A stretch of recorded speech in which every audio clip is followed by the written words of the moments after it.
বালার কথা কইছে তুই বালটি আসিনি না। প্রিয় সম্মানিত বন্ধুরা, বাল আছে, কেউ মাইন্ড করবেন না। তাদের যে আমাদের প্রবাসী নিয়ে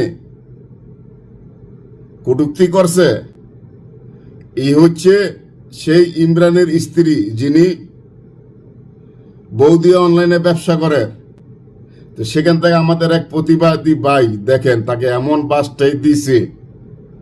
ধন্যবাদ, বড় সেলুট সেলুট। এভাবে বাস দেওয়া উচিত।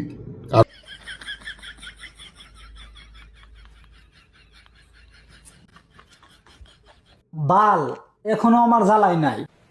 আরে হাই বস, কি খবর তোমাদের? আজকে আমরা আলোচনা করবো যে কিছু কিছু বউ আছে ঘরে পাড়ার মতো জামাই থাকতেও এক সেরে মিস করে, তাও আবার সেটা